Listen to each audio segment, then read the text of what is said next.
the season seems like it's just coming to an end for the Clippers. It just seems that way, even though we're not near the end of the season yet, but it seems that way for the Clippers just because of all that's transpiring. Kawhi Leonard's not played. Paul George is out, not knowing how long he'll be out. Hasn't been reevaluated as of yet, as far as we know. Possibly could be out for the rest of the season. Don't know when Kawhi Leonard's coming back. You hopefully think that it will be somewhere around March, April, but you're not for certain. Then on top of that, you look at the team the way they are. It seems like they're not playing with the confidence. It seems like they're not playing with the edge. They're missing other players due to COVID. It just seems like there's something always going on with the Clippers. This team definitely has an opportunity to be great, has an opportunity to be a champion. But if things are coming in your way, if obstacles are coming in your way that are hindering you from getting there, you have to find a way to overcome them. And a lot of times what most teams do, they go after trades and go after other picks.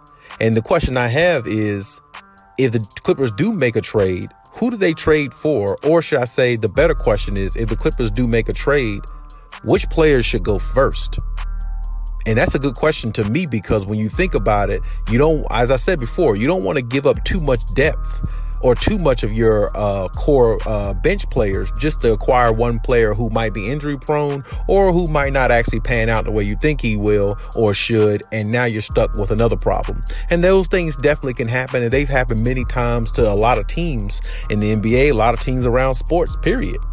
And that's not a predicament the Clippers want to be known for, or or should I say, a predicament they want to fall in, simply because they need everything to go their way. Because, as I said before, the window of opportunity for winning a championship is closing for the Clippers. And each year you don't win it, it gets harder and harder. Other teams build, rebuild, add to their core, make their team better, add a big three, whatever the case may be. There's always a reason why, when it's time for you to win a championship, you need to go ahead and try to win it. Because, like I said, there's going to be a lot of instances where in the season where you're going to have your ebbs and flows, where you're going to go like up and down, and you're not going to be like as effective, just because, the season requires, a lot out of you. And, when you have an 82 game season like that, you have to have substantial backup in depth in your bench, and you have to have a really, really good or decent top heavy team in regards to your starting lineup. So when I say which players on the Clippers should go first if they make a trade, me personally, I would go with Eric Bledsoe, a player like him. I would go with maybe Justice Winslow, a player like him. Those type players to me are, you can replace those players. I'm not saying it's going to be easy. I'm not saying that, you could replace them with any person or any player in the league, but I think you could replace those type players and get something back in return. And maybe you can add, one of the younger players in there. I don't know. Maybe some people might think Jay Scrubb is not going to pan out, or one of the other younger players. So, I mean, it's a multitude of things. It's a multitude of ways you could look at it. But I mean, there's always certain players that you can have on a team where you could say, well, they could do better than this player or that player. And me personally, just those two players come to mind off top of my head really fast. I'm not seeing the development from Terrence Mann the way I thought I would. So I definitely think he's somebody they probably would think about throwing in the mix, because I don't think the Clippers have gotten their just due out of him or in their mind, as of yet, I should say, even though he's still really young, still got a long way to go. But when you think about it, what I'm saying, like, he's definitely a player that a lot of people thought would have a breakout season, and so far he really hasn't. And then on top of that, maybe by now, I'm pretty sure some Clipper Nation fans might feel that Reggie Jackson can go too. And I hate to say that, because I like Reggie Jackson. I mean, I like what he did last year in the playoffs. But up until last year, I said before last year happened in the playoffs, I've never seen him play like that before. I've never seen him have that type of run, with the team. And maybe his confidence is up because he's playing with a better team. And a lot of times that actually helps when you're playing with a better team. A lot of times you actually play better just because of the environment around you. It's called, being a product of your environment. So, I mean, that's good. Kudos to him. But this year, he knew that Kawhi wasn't going to be around. He knew that he was basically the second go-to guy in the lineup, especially with Marcus Morris ailing, being in and out the lineup and not really getting his footing, and his inconsistency ways really has rubbed people the wrong way, which he might be a potential trade if they decide to move forward with a trade acquisition as well. But this is what I'm saying. Reggie knew that he was the second leading scorer, or going to get the green light as far as the second leading scorer behind Paul George. And to me, he really just hasn't panned out or showed up the way he did last year. So it's almost making it seem like last year was a fluke. We hope not, but I mean, based upon the evidence so far, that's what it looks like. But when you think about its entirety, like I said, there's other players that they can trade for, I mean, on the Clippers as well. But like I said, it has to make sense. To me, as I said before, a lot of you may not agree, I would personally try to go after somebody like a Ben Simmons myself, because honestly, a point guard is really what they need as well. You could say they might need a big man in the 5 position, which is not a bad pickup either. Not bad at all, but they need a point guard because, as I said before, I don't want Kawhi and PG trying to get 5-6 assists per game and give me 30 points and give me defense. That's asking too much out of 2 superstar players like that, when you can just acquire a point guard like a lot of other teams have, that they can put the ball in their hands and let them make good decisions, and allow the 2 star players, when they're healthy, when they're on the floor, to go out there and cook teams on the offensive end, and then worry about locking people up on the defensive end, not worrying about being a 7 or 8 assist guy, along with having 30 points and having good defense. I mean, and that's the problem to me. It's almost like Ty Lue wants them to be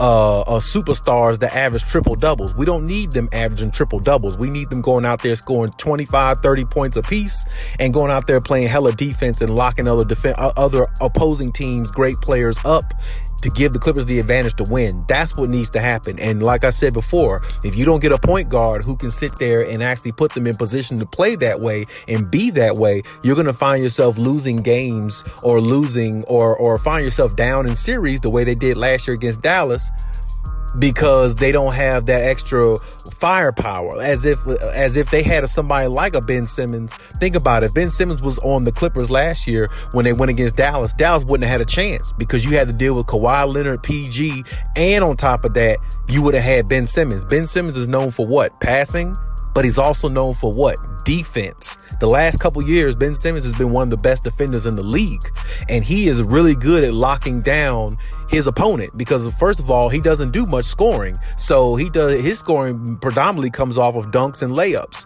which would be all the Clippers need him to do, and make good passes when the passes are there to make, and don't turn the ball over, which Ben Simmons could do that. And like I said, he could lock up the other team's, opposing star. Not saying he'll shut them down, but that's okay. Now you have 3 perimeter defenders on the floor, because Ben Simmons can guard the perimeter, so can Kawhi and PG. So, and like I said, if Ben Simmons found a way to get his scoring up, now you have another 2-way player. You see what I'm saying? So it's like, it all depends how the Clippers are looking at it, but at the same time, it only depends on what moves they make to make their team better. And this is what I'm saying. You have to get better over time. You can't stay stagnant. And that's the one thing that the Clippers are seemingly to be doing.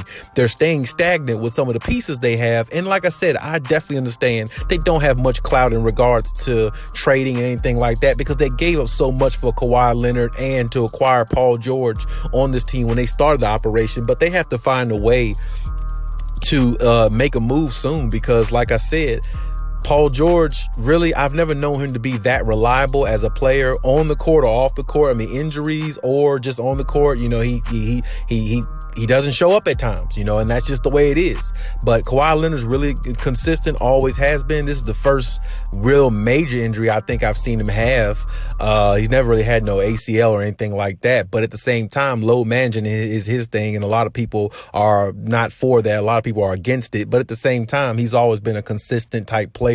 And like I said, when you have players like that, of course you can win. The opportunity is there, but having extra help never hurts. And this is what I'm saying. If the Clippers are going to make a move, they need to go ahead and make one now and let some of the players go that they see that's not really panning out to their specifications. Because, I mean, honestly, there's some games where I think Ty Lue really can't even play Justice Winslow or hasn't played him because he didn't feel like he can actually contribute the way that he would like him to. And then on top of that, Eric Bledsoe has his moments, but I mean, the moments are not good enough when you try and win a championship. You need more than some moments. You need consistency. And that's just not something Eric Bledsoe's done out his whole career pretty much. So it's hard to ask him to do something that he's never really done his whole career. Predominantly the reason why he hasn't stuck to one team that long, or he's basically just been a journeyman around the NBA to a degree.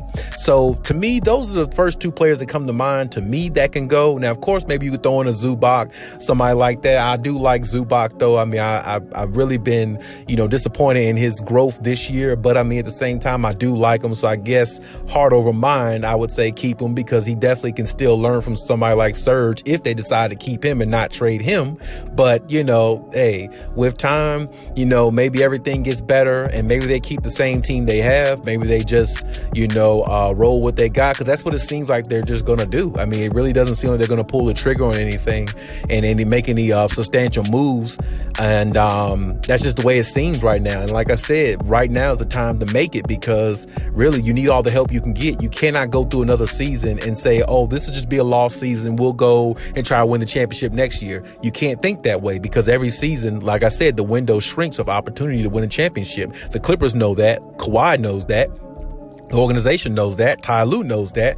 Paul George knows that. Everybody on the team knows that. So since everybody knows that, a move needs to be made, and needs to be made soon if they really want to win. If they really just want to sit there and look at themselves as a contender and don't never get far the way they're supposed to, I mean, that's on them. But, if they're just banking on Kawhi and PG to stay 100% healthy to take them through that, that's a good option to have with those two. But just hypothetically, what if they don't stay healthy? Because honestly, the last couple seasons, there's always been a health issue with the Clippers, whether it's with them two or other core players on the Clippers that actually makes up the team and actually makes them a good team, makes them a contender. So, I mean, you got to look at these things and you got to evaluate these things before you make the trade. But at the same time, you got to do what's best for the team. And right now, Clippers Nation is hungry for a championship and nothing less. So with that being said, you have to do what you have to do to make this team as formidable as possible to put them in the best position to win. And right now, based upon what you're seeing, well, maybe a trade is intimate. Maybe a trade is something that you need. Maybe a trade is something that can actually,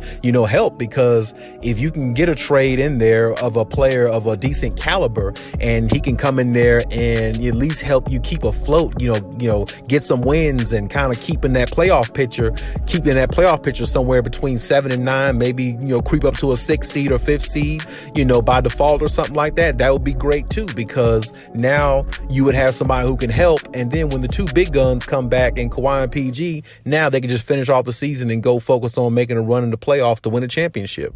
But hey, that's my take on the situation. You leave any comments in the comment section as always. And hey, Cali out.